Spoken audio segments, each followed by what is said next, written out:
Hello ಮಕ್ಕಳೇ, ನಾನು ನಿಮ್ಮ ಕನ್ನಡ ಶಿಕ್ಷಕಿ ವಾಣಿ ಕುಲಕರ್ಣಿ. ಇಂದಿನ ತರಗತಿಗೆ ನಿಮಗೆ ಸ್ವಾಗತವನ್ನು ಬಯಸ್ತಾ ಇದ್ದೀನಿ.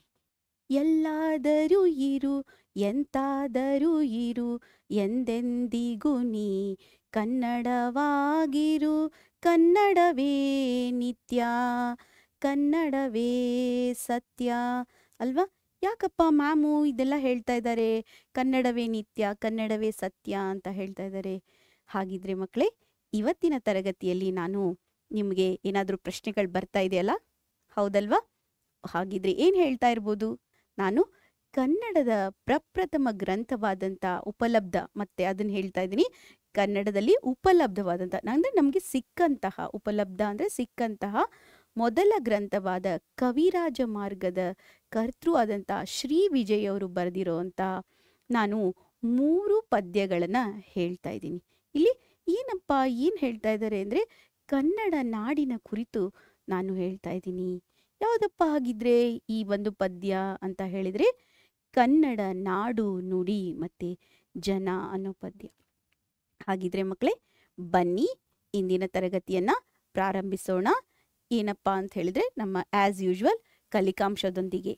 ಏನಿದೆ ಕಲಿಕಾಂಶಗಳು ಅಂತ ಹೇಳಿ ನಿಮ್ಗೇನಾದರೂ ಪ್ರಶ್ನೆಗಳು ಬರ್ತಾ ಇದೆಯಾ? ಬರಲೇಬೇಕಲ್ವಾ ಮಕ್ಕಳೇ? ಏನು ಕಲಿಕಾಂಶಗಳು ನಮ್ಮದು? ಇಲ್ಲಿ ನಾನು ಕೃತಿಕಾರ ಪರಿಚಯವನ್ನು ಕೊಟ್ಟಿದ್ದೀನಿ, ಹೌದಾ ಮಕ್ಕಳೇ? ಆದರೆ ನಿಮಗೆ ಕ್ವಶನ್ ಬರ್ಬೋದು, ಇದು ಪೂರಕ ಓದಲ್ವಾ ಮ್ಯಾಮ್, ಇಲ್ಲಿ ಕೃತಿಕಾರ ಪರಿಚಯವನ್ನು ಕೇಳ್ತಾರಾ ಅಂತ ಹೇಳಿ ನಿಮಗೆ ಪ್ರಶ್ನೆ ಬರುತ್ತೆ ಅಲ್ವಾ? ಇಲ್ಲಿ ಕೃತಿಕಾರ ಪರಿಚಯವನ್ನು ಕೊಡಲ್ಲ ಮಕ್ಕಳೇ, ಆದರೆ ನಾವು ಶ್ರೀ ವಿಜಯವ್ರ ಬಗ್ಗೆ ಸ್ವಲ್ಪ ತಿಳ್ಕೊಳ್ಳೋಣ ಅಂತ ಹೇಳಿ ನಾನು ಕೃತಿಕಾರ ಪರಿಚಯವನ್ನು ಕಲಿಕಾಂಶದಲ್ಲಿ ಆ್ಯಡ್ ಮಾಡಿದ್ದೀನಿ. ಇಲ್ಲಿ ಇವರ ಪರಿಚಯವನ್ನು ನಿಮಗೆ ಕೊಡಲ್ಲ, ಸರಿನಾ? ಇಲ್ಲಿ ಪದ್ಯದ ಭಾವಾರ್ಥ ಮತ್ತು ಅಭ್ಯಾಸ ಭಾಗ ನಿಮಗೆ ಗೊತ್ತಿರಬೇಕು. ಇದು ನಮಗೆ ಪೂರಕ ಓದು ಆಗಿರೋದ್ರಿಂದ ಇಲ್ಲಿ ಸಂದರ್ಭ ಆಗಲಿ ಯಾವುದು ಬರಲ್ಲ. ಇಲ್ಲಿ ಬರೀ ಒಂದು ವಾಕ್ಯದ ಪ್ರಶ್ನೆ ಅಥವಾ 2 ವಾಕ್ಯದ ಪ್ರಶ್ನೆ, ಅಂದರೆ 2-3 ವಾಕ್ಯದಲ್ಲಿ 2 ಅಂಕದ ಪ್ರಶ್ನೆ, ಸಾರಿ ಮಕ್ಕಳೇ, 1 ಅಂಕದ ಪ್ರಶ್ನೆ ಅಥವಾ 2 ಅಂಕದ ಪ್ರಶ್ನೆ. ಅಂದರೆ 1 ಅಂಕದ ಪ್ರಶ್ನೆಯಲ್ಲಿ 1 ವಾಕ್ಯದಲ್ಲಿ ಉತ್ತರಿಸಿ, ಮತ್ತು 2-3 ವಾಕ್ಯದಲ್ಲಿ ಉತ್ತರಿಸೋದಕ್ಕೆ 2 ಅಂಕ ಬರುತ್ತೆ ಅಲ್ವಾ? ಹಾಗೆ ನಮಗೆ ಇಷ್ಟೇ ಇರೋದಿಲ್ಲ. ಹಾಗಿದ್ರೆ ಕೃತಿಕಾರರ ಪರಿಚಯವನ್ನ ನೋಡೋಣ. ಯಾರಪ್ಪ ಕೃತಿಕಾರರು? ಈಗಾಗಲೇ ನಾನು ಹೇಳಿದೆ ಕೃತಿಕಾರರ ಬಗ್ಗೆ. ಯಾರು ಅಂದರೆ ನಮಗೆ ಶ್ರೀ ವಿಜಯ ಅನ್ನೋರು. ಇಲ್ಲಿ ಕವಿರಾಜ ಮಾರ್ಗ ಅಂತ ಕೇಳಿರ್ತೀರ, ನೀವು ಯಾವಾಗಲೂ ಕವಿರಾಜ ಮಾರ್ಗ ಅಂತ ಕೇಳಿರ್ತೀರ. ಇದು ಕನ್ನಡದಲ್ಲಿ ಉಪಲಬ್ಧವಾದಂಥ ಮೊದಲ ಗ್ರಂಥ ಅಂತ ಹೇಳ್ತೀವಿ. ಕೃತಿ, ಸಾರಿ ಮಕ್ಕಳೇ, ಗ್ರಂಥ ಅಲ್ಲ, ವಡ್ಡಾರಾಧನೆ ಗ್ರಂಥ, ಇದು ಕೃತಿ ಅಂತ ಹೇಳ್ತೀವಿ. ಇಲ್ಲಿ ಕವಿರಾಜ ಮಾರ್ಗ ಅನ್ನೋದು ಉಪಲಬ್ಧವಾದಂಥ ಮೊದಲ ಕೃತಿ. ಇದು ಯಾರು ಅಂದರೆ ರಾಷ್ಟ್ರಕೂಟ ನೃಪತುಂಗ ಅವರ ಕಾಲದಲ್ಲಿ ಇದು ಏನಾಯ್ತು, ರಚಿತವಾಯಿತು. ಯಾರು ಬರೆದ್ರಪ್ಪ ಇದನ್ನ ಅಂದರೆ ಶ್ರೀ ವಿಜಯ ಅನ್ನೋರು. ಓಕೆ, ರಾಷ್ಟ್ರಕೂಟರ ಈ ಕಾಲವನ್ನ ಸುವರ್ಣ ಕಾಲ ಅಂತ ಹೇಳಿ ಎಲ್ಲ ಹೇಳ್ತಾರೆ ಮಕ್ಕಳೇ. ನೀವು ಹಿಸ್ಟ್ರಿಯನ್ನು ಓದಿದ್ರೆ ನೋಡಿರ್ಬೋದು. ಶ್ರೀ ವಿಜಯ ಅನ್ನೋರು ಇದನ್ನ ರಚನೆ ಮಾಡಿದ್ದಾರೆ. ನಿಮ್ಗೆ ಇಷ್ಟು ಗೊತ್ತಿರಲಿ, ಇದರಲ್ಲಿ ಕನ್ನಡ ನುಡಿ ಬಗ್ಗೆ, ಕನ್ನಡ ನಾಡಿನ ಜನರ ಬಗ್ಗೆ ಹೇಳಿದ್ದಾರೆ. ಹಾಗಿದ್ರೆ ಇವ್ರ ಬಗ್ಗೆ ಏನಾದರೂ ಕೇಳ್ಬೋದಾ ಮ್ಯಾಮ್ ಕ್ವಶನ್ನು ಅಂತ ನಿಮ್ಗೆ ಬರ್ಬೋದು. ಇವ್ರ ಕೃತಿಕಾರರ ಬಗ್ಗೆ ಇಲ್ಲಿ ಕೇಳಲ್ಲ ಮಕ್ಕಳೇ, ಯಾಕಂದರೆ ಇದು ಪೂರಕ ಓದು ಆಗಿರೋದ್ರಿಂದ. ಆದರೆ ನಿಮ್ಗೆ ಗೊತ್ತಿರಲಿ ಅಂತ ಅಷ್ಟೇ ಹೇಳಿದ್ದೀನಿ, ಸರಿನಾ ಮಕ್ಕಳೇ? ಹಾಗಿದ್ರೆ ಬನ್ನಿ ನೇರವಾಗಿ ನಾವು ಪದ್ಯಕ್ಕೆ ಹೋಗೋಣ. ಇಲ್ಲಿ ಕನ್ನಡ ನಾಡು ಆ ಟೈಮಲ್ಲಿ ಎಲ್ಲಿಂದ ಎಲ್ಲಿವರೆಗೆ ಇತ್ತು ಅನ್ನೋದು ಈ ಒಂದು ಕಾವ್ಯ, ಅಂದರೆ ಈ ಒಂದು ನಮ್ಮ ಪದ್ಯದಲ್ಲಿ ಹೇಳಲಾಗಿದೆ. ಇದು ನೋಡಿ 4 ಸಾಲಿನ ಪದ್ಯನಾ, ಹೌದಾ? ಓಕೆ, ಇದಕ್ಕೆ ಮತ್ತೆ ಛಂದಸ್ಸಿದೆಯಾ ಮ್ಯಾಮ್? ಇಲ್ಲ, ಅವೆಲ್ಲ ಏನೂ ಇಲ್ಲ. ನಾನು ಅದಕ್ಕೆ ನಿಮ್ಗೆ ಬರೀ 4 ಸಾಲಿನ ಪದ್ಯ ಅಂತ ಇಷ್ಟೇ ಹೇಳ್ತಾ ಇದ್ದೀನಿ, ಜಾಸ್ತಿ ಏನು ಹೇಳ್ತಾ ಇಲ್ಲ. ಓಕೆ, ಇಲ್ಲಿ ಏನಿದೆ ಅಂತ ಹೇಳಿದ್ರೆ, ಕಾವೇರಿಯಿಂದ ಇಂದ ಮಾ ಗೋದಾವರಿವರೆಮಿನ್, ಇಲ್ಲಿ ಇದ್ದನ ನಾಡದ ಕನ್ನಡದೊಳ್ ಭಾವಿಸಿದ ಜನಪದಂ ವಸು, ಇಲ್ಲಿ ದಾ ಬರಬೇಕು, ವಸುದಾಲಯ ವಿಲೀನ ವಿಷಯ ವಿಷಯಂ ಅಂತ ಹೇಳ್ತಾ ಇದ್ದಾರೆ. ಏನಪ್ಪ ಹೀಗಂದ್ರೆ ಅಂತಂದ್ರೆ, ಕಾವೇರಿಯಿಂದಂ ಅಂದರೆ ಕಾವೇರಿಯಿಂದ, ಆ ಗೋದಾವರಿ, ಅಲ್ಲಿ ಗೋದಾವರಿ ಇದೆಯಲ್ಲ ಅಲ್ಲಿವರೆಗೂ, ಗೋದಾವರಿವರೆಗೆ ಇದ್ದಂಥ, ನಾಡು ಪ್ಲಸ್ ಅದು ಅಂತ ಹೇಳಿದ್ರೆ ನಾಡದೊಳ್, ನಾಡು ಅದು ಯಾವ ಪ್ರದೇಶ ಅಂತ ಹೇಳಿದ್ರೆ ಕನ್ನಡದೋಳ್, ಆ ಕನ್ನಡ ನಾಡಿನಲ್ಲಿ, ಅಲ್ಲಿ ಭಾವಿಸಿದ ಜನಪದಂ ಅಂದರೆ ಅಲ್ಲಿರುವಂತಹ ಸೇರಿದ ಜನಪದ ಜನರು ವಾಸಿಸುವ ಪ್ರದೇಶ. ವಸುದಾಲ ಇಲ್ಲಿ ನೋಡಿ ವಸುಧಾ ವಲಯ ಅಂದ್ಕೊಂಡಿದ್ದ ವಸುಧಾ ವಲಯ ವಿಲೀನ ಅಂತ ಹೇಳಿದ್ದಾರೆ. ಅಂದರೆ ಭೂಮಂಡಲದಲ್ಲಿರುವ ವಸುದೆ ಅಂತಂದ್ರೆ ಭೂಮಿ ಅಲ್ವಾ, ಭೂಮಂಡಲದಲ್ಲಿರುವ ವಿಷದ ಸುಂದರವಾದಂಥ ಪ್ರದೇಶಗಳಲ್ಲಿ ಒಂದು. ಅಂದರೆ ನಮ್ಮ ಕನ್ನಡ ನಾಡಿನ ವ್ಯಾಪ್ತಿ ಎಲ್ಲಿಂದ ಎಲ್ಲಿವರೆಗಿತ್ತು, ಹೆಂಗಿತ್ತು ಅಂತಂದರೆ ಕಾವೇರಿಯಿಂದ ಗೋದಾವರಿವರೆಗೆ, ಗೋದಾವರಿ ನದಿ ಇದೆ ಅಲ್ವಾ, ಕಾವೇರಿ ನದಿಯಿಂದ ಗೋದಾವರಿ ನದಿವರೆಗೆ ಸುಂದರವಾದಂಥ ವಸುದೆ ಅಂದರೆ ಭೂಮಂಡಲದ ಪ್ರದೇಶವನ್ನು ನಾವೇನಂತ ಹೇಳ್ತೀವಿ, ಕನ್ನಡ ನಾಡು, ಕನ್ನಡ ನಾಡೋಳ್ ಅಂತ ಹೇಳ್ತೀವಿ. ಮಕ್ಕಳೇ, ನನಗೊಂದು ನೀವು ಕಮೆಂಟ್ ಬಾಕ್ಸಲ್ಲಿ ಕಮೆಂಟ್ ಮಾಡ್ತೀರಾ, ನಿಮಗೆ ಕವಿರಾಜ ಮಾರ್ಗ ಉಪಲಬ್ಧವಾದಂಥ ಈ ಗ್ರಂಥ ಇದೆ ಅಲ್ವಾ, ಇದು ಯಾವ ಕಾಲದ್ದಿರ್ಬೋದು ಅಂತ ಹೇಳಿ ನಿಮ್ಗೆ ಗೊತ್ತಾ? ನಿಮ್ಗೆ ಗೊತ್ತಿದ್ರೆ ನಂಗೆ ಕಮೆಂಟ್ ಮಾಡಿ ಮಕ್ಕಳೇ. ಆಮೇಲೆ ನಿಮ್ಗೆ ಗೊತ್ತಾ, ನಮಗೆ ಸಿಕ್ಕಂಥ ಹಲ್ಮಿಡಿ ಶಾಸನ ಅಂತದಿದೆ ಅಲ್ವಾ, ನಮ್ಮ ಕನ್ನಡದ ಮೊದಲ ಶಾಸನ ಅಲ್ವಾ, ಆ ಶಾಸನ ಯಾವಾಗ ಸಿಕ್ತು ಅಂತ ಹೇಳ್ತೀರಾ? ಮತ್ತೆ ಅದು ಯಾವ ಕಾಲದ್ದು ಅಂತ ಹೇಳ್ತೀರಾ? ಯಾವಾಗ ಸಿಕ್ತು, ಯಾವ ಕಾಲದ್ದು? ನಿಮಗೆ ಗೊತ್ತಿದ್ರೆ ನಂಗೆ ಕಮೆಂಟ್ ಮಾಡಿ ಮಕ್ಕಳೇ. ಬನ್ನಿ, ಹಾಗಿದ್ರೆ ಇದರ ಅರ್ಥವನ್ನ ನೋಡೋಣ ಬನ್ನಿ ಮಕ್ಕಳೇ.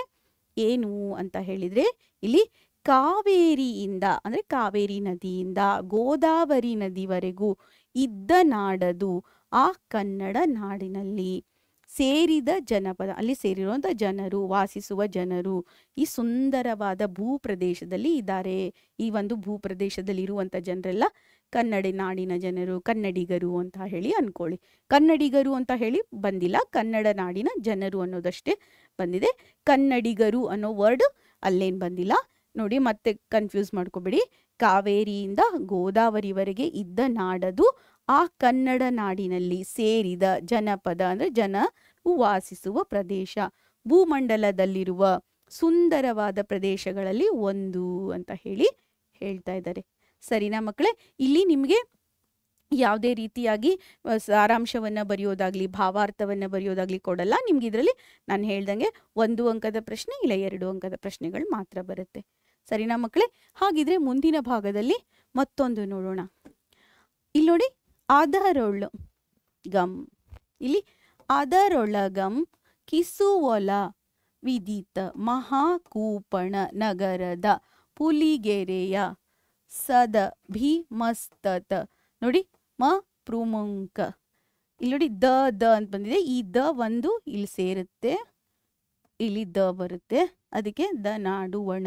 ನಾಡೆ ಕನ್ನಡದ ತಿರುಳು. ಇದನ್ನ ನಿಮ್ಗೆ ಸರಳವಾಗಿ ಈಸಿಯಾಗಿ ಹೇಳ್ಕೊಡ್ತೀನಿ, ಜಾಸ್ತಿ ಇದು ಮಾಡ್ಕೊಬಿಡಿ. ಇಲ್ಲಿ ನೋಡಿ, ಇಲ್ಲಿ ಅದರೊಳಗಂ ಅಂತ ಹೇಳಿ ಅಂದರೆ ಅದರೊಳಗೆ. ಅನ್ನೋದು ನಿಮ್ಗೆ ಗೊತ್ತಿದೆ, ನಾ ಮತ್ತೆ ಜಾಸ್ತಿ ಡೀಪಾಗಿ ಹೋಗಲ್ಲ. ವಿಭಕ್ತಿ ಪ್ರತ್ಯಯ ಹೋದಾಗ, ಹಳೆಗನ್ನಡ ವಿಭಕ್ತಿ ಪ್ರತ್ಯಯ ಬಗ್ಗೆ ಬಂದಾಗ ಇಲ್ಲಿ ನೋಡಿ, ಅದರಲ್ಲಿ ಆ ಕನ್ನಡ ನಾಡಿನಲ್ಲಿ ಕಿಸುವೊಲ ಅನ್ನೋ ಕಿಸುಓಲ ವಿದಿತ, ಇಲ್ಲಿ ಮಹಾಕೂಪಣ ನಗರದ, ನಗರ ಮಹಾಕೂಪಣ ಕಿಸುವೊಲ ಅನ್ನೋದು ನಗರಗಳು. ಇಲ್ಲಿ ಪ್ರಸಿದ್ಧ ಮಹಾಕೂಪಣ ನಗರದ ಪುಲಿಗೆರೆಯ, ಪುಲಿಗೆರೆ ಅನ್ನೋದು ಒಂದು ಊರು. ಸತ್ ಇಲ್ಲಿ ನೋಡಿ ಅಭಿಸ್ತಮಸಪ್, ಇಲ್ಲಿ ನೋಡಿ ಅಭಿಸ್ತಮ. ಓಕೆ, ಇಲ್ಲಿ ಸ್ತುತ್ಯವಾದ ವಕುಂದದ ನಡುವಣ, ವಕುಂದದ ನಡುವೆ ಇರುವ ನಾಡು ಕನ್ನಡದ ತಿರುಳ್ ಅಂದ್ರೆ ತಿರುಳುಗನ್ನಡ ನಾಡಾಗಿದೆ, ಅಂದ್ರೆ ಕನ್ನಡವನ್ನ ಮಾತನಾಡುವ ನಾಡಾಗಿದೆ ಅಂತ ಹೇಳ್ತಾ ಇದ್ದಾರೆ. ಇಲ್ಲಿ ನೋಡಿ, ಇನ್ನೊಂದ್ಸತಿ ಹೇಳ್ತಾ ಇದ್ದೀನಿ ನೋಡಿ, ಈ ಕನ್ನಡ ನಾಡಿನಲ್ಲಿ ಕಿಸುವೊಳಲು ಅಂತ ಹೇಳಿ ಒಂದು ಪ್ರಸಿದ್ಧವಾದ ಪ್ರದೇಶ ಇದೆ, ಮತ್ತೆ ಮಹಾಕೂಪಣ ಅಂತ ಹೇಳಿದೆ. ಇಲ್ಲೇನಾಗಿದೆ ಅಂದ್ರೆ ಕನ್ನಡ ಮಾತನಾಡುವ ಪ್ರದೇಶಗಳಲ್ಲಿ ತಿರುಳ್ಗನ್ನಡ ನಾಡನ್ನು ಗುರುತಿಸು, ಅಂದ್ರೆ ಕನ್ನಡವನ್ನ ಮಾತನಾಡುವ ಜನರನ್ನ ಗುರುತಿಸುವಂಥದ್ದು ಪ್ರಯತ್ನ 9ನೇ ಶತಮಾನದಲ್ಲೇ ಆಗೋಗಿದೆ. ಅಲ್ಲಿ ಏನಾಗಿದೆ ಅಂತ ಹೇಳಿದ್ರೆ, ಯಾವ್ದ್ಯಾವುದು ಅಂತ ಹೇಳಿ ಇಲ್ಲಿ ಪ್ರದೇಶಗಳ ಬರುತ್ತೆ.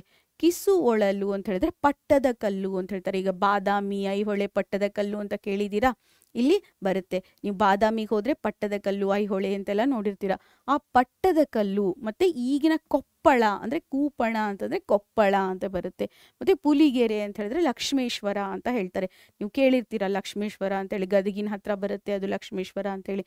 ಈ ಎಲ್ಲ ಪ್ರದೇಶಗಳಲ್ಲಿ ಮಾತನಾಡುವ ಜನರು ಕನ್ನಡ ಮಾತನಾಡುವ ಜನರಿದ್ರು. ತಿರುಳ್ಗನ್ನಡ ಅಂದ್ರೆ ಕನ್ನಡವನ್ನ ಮಾತನಾಡುವ ಜನರಿದ್ರು. ಎಲ್ಲೆಲ್ಲಿದ್ರು ಅಂದ್ರೆ ಕೊಪ್ಪಳ, ಪಟ್ಟದ ಕಲ್ಲು ಮತ್ತೆ ಲಕ್ಷ್ಮೇಶ್ವರ ಅಂತ ಹೇಳಿ ಈ ಒಂದು ಪದ್ಯ ಭಾಗದಲ್ಲಿ ಬಂದಿದೆ. ಇಲ್ಲಿ ಏನಾಗಿದೆ ಅಂದ್ರೆ ಇಷ್ಟು ಜನ ಎಲ್ಲ ಏನು ತಿರುಳ್ಗನ್ನಡ ಅಂದ್ರೆ ಕನ್ನಡವನ್ನ ಮಾತಾಡ್ತಾ ಇದ್ರು ಅಂತ ಹೇಳಿ ಹೇಳ್ತಾ ಇದ್ದಾರೆ. ಸರಿನಾ ಮಕ್ಕಳೇ? ಹಾಗಿದ್ರೆ ಮುಂದಿನ ಭಾಗಕ್ಕೆ ಹೋಗ್ತಾ ಇದೀನಿ ನೋಡಿ. ಇಲ್ಲಿ ಪದನರಿದು ನುಡಿಯಲು, ನುಡಿದು ಇಲ್ಲಿ ನೋಡಿ ಫಸ್ಟ್ ಏನ್ ಗೊತ್ತಾ, ಇಲ್ಲಿ ನೋಡಿ ಇಲ್ಲಿ ದುದನರಿದು ಅಂತ ಅನ್ಕೋಬಾರ್ದು, ನುಡಿದು ಅಂತ ಹೇಳಿ ಇದನ್ನ ತೆಗಿಬೇಕು. ವರಿನ ಇಲ್ಲಿ ಇಲ್ಲಿ ನೋಡಿ ನೀವು ಏನ್ ಗೊತ್ತಾ, ಇಲ್ಲಿ ಮತ್ತೆ ಒಂದು ಭಾಗವನ್ನ ಮಾಡ್ಕೊಳ್ಳಿ. ನಾಡ್ವರ್ಗಳ್ ಅಂತ ಹೇಳಿ ಚತುರರ್ ನಿಜದಿಂ ಕುರಿತೋ ದೇಯ, ಈ ಕುರಿತ ದ ಇಲ್ಲಿ ಬರುತ್ತೆ, ದೇಯಂ ಕಾವ್ಯ ಪ್ರಯೋಗ ಪರಿಣಿತ ಮತಿಗಳ್. ಇನ್ನೊಮ್ಮೆ ಹೇಳ್ತೀನಿ ನೋಡಿ. ಪದನ, ಪದ ಅಂತಂದ್ರೆ ಪದವನ್ನ, ಅರೆತು ನುಡಿಯಲಂ ಅಂದ್ರೆ ನುಡಿಬೇಕಾದ್ರೆ ಅಂದ್ರೆ ಮಾತಾಡ್ಬೇಕಾದ್ರೆ, ಹದವನರಿತು ಹೇಳಲು ಅಂತ ಹೇಳ್ತಾರೆ. ಇಲ್ಲಿ ತಿಳಿದು, ಈಗ ಆರಯಲು ಆರ್ಪರ್ ಶೋಧಿಸಬಲ್ಲವರು, ಆ ನಾಡ್ವರ್ಗಳ್ ಅಂದ್ರೆ ಅಲ್ಲಿ ಇರುವಂತ ಜನರು, ನಾಡಿನ ವರ್ಗ ಅಂದ್ರೆ ನಾಡಿನ ಜನರು, ನಾಡಿನವರು ಅಂತ ಹೇಳಿ. ಎಂಥ ಚತುರರು ಅವರು ಅಂತ ಹೇಳಿದ್ರೆ ಪದವನ್ನ ಅರಿತು ನುಡಿಯುವವರು ಅಂತ ಹೇಳಿ ಹೇಳ್ತಾರೆ. ಎಂಥ ಚದುರರ್ ಅಂದ್ರೆ ಚತುರರ್.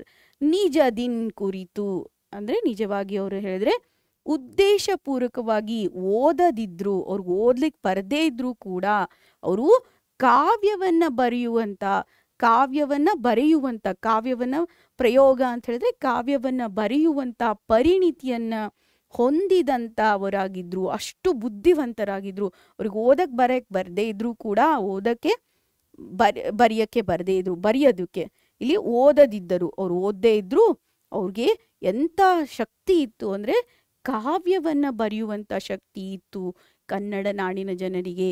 ಅವರು ಪದವನ್ನ ಅರಿತು ನುಡಿಯುವವರು ಅಂತ ಹೇಳಿ ಇಲ್ಲಿ ಹೇಳ್ತಾ ಇದ್ದಾರೆ. ಮತ್ತೊಮ್ಮೆ ಹೇಳ್ತಾ ಇದ್ದೀನಿ ನೋಡಿ ಮಕ್ಕಳೇ, ಈ ಒಂದು ಭಾಗವನ್ನ ನಾನು ನಿಮ್ಗೆ ಏನ್ ಮಾಡ್ತಾ ಇದ್ದೀನಿ ಅಂತ ಹೇಳಿದ್ರೆ, ಪದವನ್ನ ಅರಿದು ನುಡಿಯಲು ಅವರು ಅರ್ತಿದ್ರು. ಅವರು ಎಲ್ಲಿಯವರು? ನಾಡ್ವರ್ಗಳ್ ಅಂದ್ರೆ ಅಲ್ಲಿಯ ಜನರು ಎಂತ ಚತುರರಾಗಿದ್ರು ಅಂತ ಹೇಳಿದ್ರೆ ಅವ್ರಿಗೆ ಓದೋದಕ್ಕೆ ಬರದೇ ಇದ್ರು ಕೂಡ, ಬರೆಯೋದಕ್ಕಲ್ಲ ಮಕ್ಕಳೇ ತಪ್ಪಾಗಿ ತಿಳ್ಕೊಬಿಡಿ, ಓದೋದಕ್ಕೆ ಬರದೇ ಇದ್ರು ಕೂಡ ಕಾವ್ಯವನ್ನ ಬರೆಯುವಂತಹ ಪರಿಣಿತಿಯನ್ನ ಹೊಂದಿದ್ರು ಅಂತ ಹೇಳಿ ಹೇಳ್ತಾ ಇದ್ದಾರೆ. ಹಾಗಿದ್ರೆ ಮಕ್ಕಳೇ ಮುಂದಿನ ಭಾಗದಲ್ಲಿ ನೋಡಿ ಇಲ್ಲೇನ್ ಬರುತ್ತೆ ಅಂತ ಹೇಳಿ, ಇಲ್ಲಿ ನಾನು ಒಂದೇ ನಿಮಿಷ ಮಕ್ಕಳೇ, ಇಲ್ಲಿ ಈ ಒಂದು ಪದ್ಯದ ಒಂದು ಭಾವಾರ್ಥವನ್ನ ಹೇಳ್ತಾ ಇದ್ದೀನಿ ನೋಡಿ. ಹದವರಿತು ಹೇಳಲು, ಹೇಳಿದ್ದನ್ನ ತಿಳ್ಕೊಳ್ತಾ ಇದ್ರು ಅವರು. ಮತ್ತೆ ಅವ್ರಿಗೆ ಓದಕ್ಕೆ ಬರದೇ ಇದ್ರು ಕೂಡ, ಓದದಿದ್ದರು, ಉದ್ದೇಶಪೂರ್ವಕವಾಗಿ ಓದದಿದ್ರು ಕೂಡ ಅವರು ಕಾವ್ಯವನ್ನ ಪ್ರಯೋಗ ಮಾಡುವಷ್ಟು ಪರಿಣಿತಿಯನ್ನ ಹೊಂದಿದ್ರು, ಅಷ್ಟು ಜಾಣರಾಗಿದ್ರು, ಅಂತ ಚತುರರಾಗಿದ್ರು ಅಂತ ಹೇಳಿ ಇಲ್ಲಿ ಹೇಳ್ತಾ ಇದ್ದಾರೆ. ಸಾಮಾನ್ಯವಾಗಿ ಪಂಡಿತರು ಅನಕ್ಷರಸ್ಥರನ್ನ ತಿರಸ್ಕಾರದಿಂದ ನೋಡ್ತಾರೆ. ಆದ್ರೆ ಇಲ್ಲಿ ವಿದ್ಯಾವಂತರಲ್ಲದೆ ಇದ್ರು ಕೂಡ ಅವರೆಲ್ಲರೂ ಅಂದ್ರೆ ಅವರಿಗೆ ಓದಕ್ಕೆ ಬರೆಯಕ್ಕೆ ಬರದೇ ಇದ್ರು ಕೂಡ ಕನ್ನಡ ಜನಪದರು ಕಾವ್ಯವನ್ನ ಪ್ರಯೋಗ ಮಾಡುವಂತ, ಕಾವ್ಯವನ್ನ ಬರೆಯುವಂತಹ ಅವರಿಗೆ ಏನಾಗಿತ್ತು ಅಂತ ಹೇಳಿದ್ರೆ ಚತುರರಾಗಿದ್ರು ಅಂತ ಹೇಳಿ ಶ್ರೀ ವಿಜಯ ಅವರು ಇಲ್ಲಿ ಪ್ರಶಂಸೆಯನ್ನ ಮಾಡ್ತಾರೆ, ಅಂದ್ರೆ ಅವ್ರನ್ನ ಹೊಗಳ್ತಾರೆ ಅಂತ ಹೇಳಿ ಈ ಒಂದು ಪದ್ಯದಲ್ಲಿ ಬಂದಿದೆ ಮಕ್ಕಳೇ. ಹಾಗಿದ್ರೆ ಮಕ್ಕಳೇ ಮುಂದಿನ ಭಾಗವನ್ನ ನೋಡೋಣ ಬನ್ನಿ. ಇಲ್ಲಿ ನಾನು ನಿಮ್ಗೆ ಹೇಳಿದಂಗೆ ಇಲ್ಲಿ ಕ್ವಶನ್ ಆನ್ಸರ್ಸ್ ಬಂದಿದೆ, ನಮ್ಮ ಅಭ್ಯಾಸ ಭಾಗ ಇದೆ. ಇಲ್ಲಿ ಏನಾಗಿದೆ ಅಂತ ಹೇಳಿದ್ರೆ ಕೆಳಗಿನ ಪ್ರಶ್ನೆಗಳಿಗೆ ಒಂದು ವಾಕ್ಯದಲ್ಲಿ ಉತ್ತರಿಸಿ. ಕವಿಯ ಅಭಿವ್ಯಕ್ತಿಯಲ್ಲಿ ಕನ್ನಡ ನಾಡಿನ ವಿಸ್ತಾರವೇನು? ಎಲ್ಲಿಂದ ಇದೆ? ಕಾವೇರಿಯಿಂದ ಗೋದಾವರಿವರೆಗೆ, ಅದನ್ನ ಬರಿಬೇಕಿಲ್ಲಿ. ಕಾವೇರಿಯಿಂದ ಆ ಗೋದಾವರಿವರೆಗೆ ಇದ್ದ ನಾಡದು ಆ ಕನ್ನಡ ನಾಡಿನಲ್ಲಿ ಸೇರಿದ ಜನಪದರು ಭೂಮಂಡಲದಲ್ಲಿ ಸುಂದರವಾದ ಪ್ರದೇಶಗಳಲ್ಲಿ ಒಂದು ಅಂತ ಬರೆದಿದೆ. ನೀವು ಇದನ್ನ ನಿಮ್ಮ ವಾಕ್ಯಗಳಲ್ಲಿ ಕೂಡ ಬರಿಬೋದು. ಏನಂದ್ರೆ ಕವಿಯ ಅಭಿವ್ಯಕ್ತಿಯ ಪ್ರಕಾರ ಕನ್ನಡ ನಾಡಿನ ವಿಸ್ತಾರ ಕಾವೇರಿಯಿಂದ ಗೋದಾವರಿವರೆಗೆ ಅಲ್ಲಿ ಇರುವಂತ ಮಧ್ಯದಲ್ಲಿ ಇರುವಂತ ಸುಂದರವಾದ ಭೂಮಂಡಲ ಪ್ರದೇಶ, ಈ ತರ ಕೂಡ ನೀವು ಬರಿಬೋದು. ಓಕೆನಾ? ಹೀಗೆ ಬರಿಬೇಕು ಅಂತ ಏನಿಲ್ಲ ಮಕ್ಕಳೇ, ಸರಿನಾ? ಹಾಗಿದ್ರೆ ಮಕ್ಕಳೇ ಮುಂದಿನ ಪ್ರಶ್ನೆಯನ್ನ ನೋಡೋಣ. ತಿರುಳ್ ಕನ್ನಡ ನಾಡು ಯಾವುದು ಅಂತ ಹೇಳಿದಾಗ ಅಲ್ಲಿ ತಿರುಳ್ ಕನ್ನಡ ನಾಡು ಅಂದ್ರೆ ಸ್ತುತ್ಯವಾದ ಕುಂದದ ನಡುವೆ ಇರುವ ನಾಡೇ ತಿರುಳ್ ಕನ್ನಡ ನಾಡು ಅಂತ ಬರಿಬೋದು.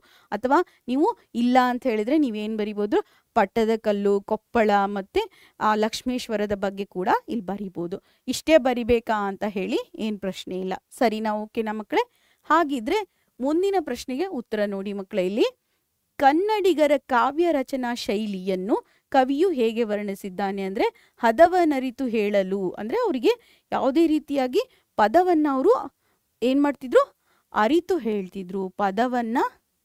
ಹದವನ್ನು ಅಂತ ಹೇಳಿದ್ರೆ ಪದವನ್ನು ಅರಿತು ಹೇಳ್ತಿದ್ರು.